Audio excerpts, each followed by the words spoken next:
रत्नागिरी जिल्ह्यातील चिपळूण तालुक्यातील मुस्लिम बांधवांनी पावसासाठी विशेष नमाज अदा केली. पर्यावरण संवर्धनाचाही संदेश देण्यात आला.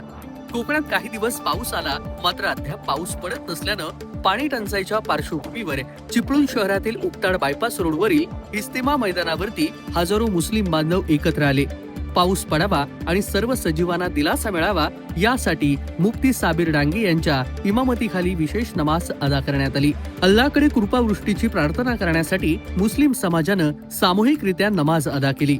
यावेळी मौलाना सादिक मेसरी यांनी उपस्थितांना मार्गदर्शन करताना पवित्र कुराण आणि हदीस शरीफ मधील संदर्भ देत पाण्याचं महत्व अधोरेखित केलं.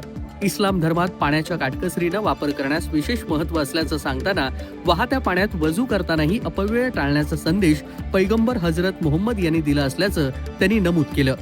सोबतच पर्यावरण संवर्धनासाठी वृक्षारोपणाचं महत्व पटवून देत एक झाड लावून ते जगवल्यास त्याचा लाभ घेणाऱ्या प्रत्येक सजीवामुळं सतत पुण्य मिळत राहतं असं सांगत प्रत्येकानं वृक्ष लागवड करून ती जोपासण्याचं आवाहन त्यांनी केलं.